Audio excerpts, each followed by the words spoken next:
우리는 이미 가지고 있는 것에 대하여는 좀처럼 생각하지 않는다. 언제나 없는 것만을 생각한다. 지나치게 몸이나 정신을 혹사시키는 것은 수명을 줄일 뿐 아니라 신체적인 활력도 앗아간다. 예의는 지혜에 속하고 무례는 무지에 속한다. 흘러가는 시간은 권태에 사로잡힌 자들을 벌한다. 정신이 빈약한 사람들이 재물로 남을 앞서려고 한다. 지혜로운 사람은 생각과 말 사이에 간격을 유지한다. 우리들이 어려운 형편에 있을 때는 과거의 좋은 기억들을 회상한다는 것이 매우 유용한 일이 될 수 있지만, 좋은 형편에 있을 때는 나빴던 기억 따위가 매우 냉혹하고 불완전한 것이 된다는 것은 참으로 기묘한 사실이다.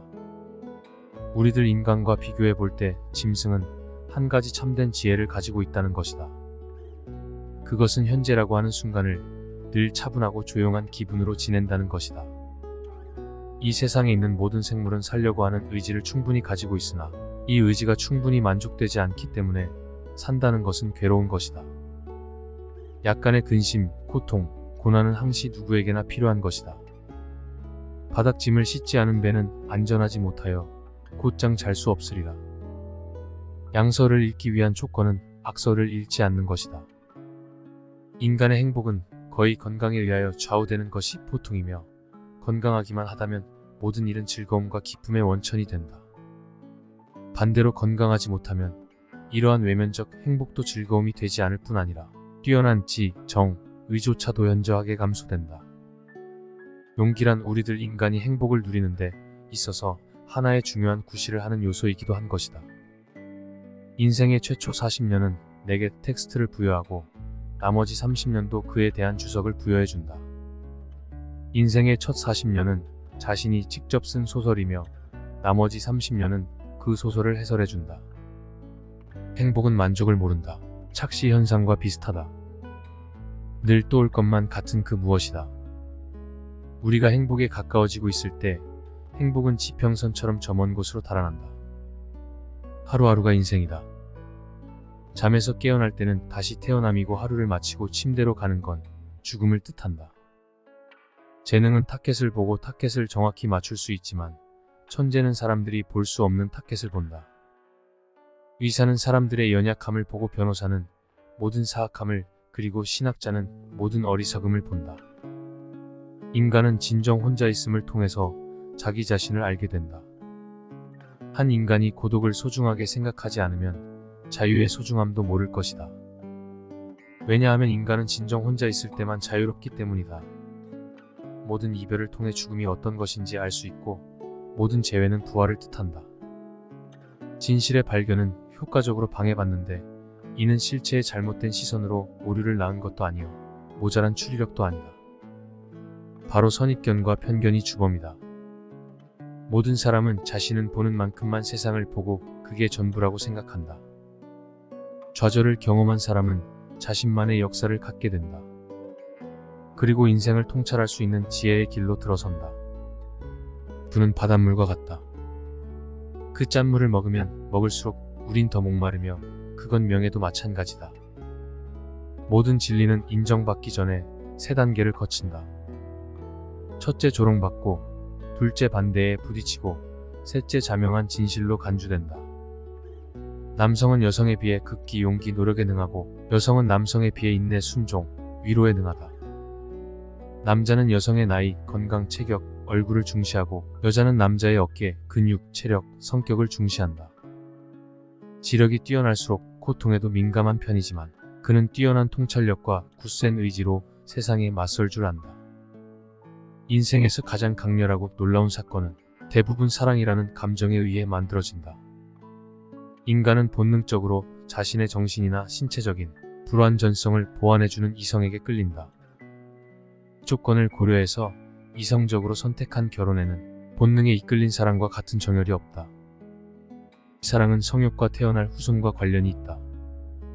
성적인 매력에만 이끌려서 결혼하면 평생 후회와 탄식을 안겨줄 반려자를 얻을 것이다.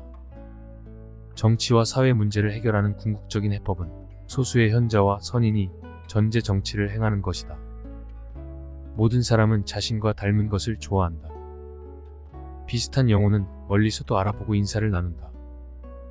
아무리 좋은 돌도 연약한 팔로 던지면 멀리 못 가듯 위대한 걸작도 우둔한 사람을 만나면 빛을 잃는다.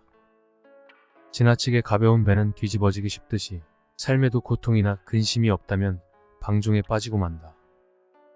교만의 그늘이 무수한 장점을 가려버리는 일은 흔하다. 소중한 깨달음도 기록해두지 않으면 소멸하고 만다.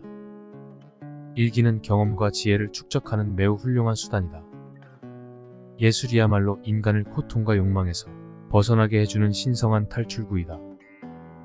음악이야말로 예술 중에서 으뜸이며 훌륭한 음악을 듣는 것은 정신을 목욕시키는 것과 같다. 한 사람의 천성은 결코 쉽게 변하지 않는다. 지나치게 관대하고 다정하면 상대방은 무례해진다. 인간은 자신을 찬양하는 사람보다 자신을 경멸하는 사람에게 더 신경을 쓴다.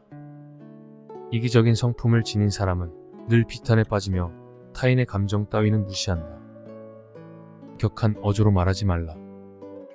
그것은 언제나 비이성적인 말을 동반한다. 환경이 변하면 이해관계도 변하기 때문에 상대방의 태도나 행위도 달라질 수 있음을 명심하라. 젊은 시절은 통찰력과 상상력에서 뛰어난 시기이고 노년 시절은 통합력과 분별력에서 뛰어난 시기이다. 뛰어난 예술품도 반복해서 보면 감흥이 없어지는 것처럼 관찰력이 가장 뛰어난 시기는 노년이 아니라 청년기이다. 인간의 행복과 불행은 무엇으로 자신의 마음을 가득 채우느냐에 달려있다. 교육의 실패는 실제 경험에 앞서 학생들에게 지식을 먼저 주입시키려고 할 때 일어난다. 성격이 소유물보다 행복에 더 큰 영향을 끼치지만 사람들은 정신을 수양하기보다는 재산을 늘리려고 애쓴다. 성공은 자신의 천성에 유리한 것은 취하고 천성에 어울리지 않는 것은 배척함으로써 만들어진다. 불쾌한 일을 무시하고 과소평가하는 것은 행복을 위한 훌륭한 처세법이다. 행복을 위해서는 타인의 판단을 중시하는 명예욕과 일종의 허영심을 버릴 필요가 있다. 힘들고 괴로울 때 최상의 위안은 자기보다 더욱 고통받는 존재를 바라보는 일이다. 모든 사람은 그 자신의 이해, 정도와 인식의 한계 내에서만 세상을 바라볼 뿐이다. 대중은 일반적으로 귀와 눈은 밝지만 우둔한 판단력과 희미한 기억력을 갖고 있다. 인간 됨됨이가 상반되는 사람은 서로를 미워하고 볼품없는 자가 뛰어난 자를 멸시하는 일은 흔하다. 사물을 올바르게 평가하는 일이 드문 이유는 올바르게 판단할 만큼 총명한 사람이 적기 때문이다. 건강한 거지가 병든 왕자보다 더 행복하다. 행복은 쾌활함의 정도에 비례해서 커지고 쾌활함은 육체와 정신적인 건강에 좌우된다. 나무가 튼튼해지기 위해서는 바람이 필요하듯 인간이 건강해지기 위해서는 운동이 필요하다. 최상의 보물은 명랑한 표정과 쾌활한 마음이다. 행복의 90%는 건강에 달려있다. 세계는 곧 나의 인식의 반영이다. 행복은 주어진 환경 그 자체보다는 세상을 인식하는 개인의 기질에 좌우된다.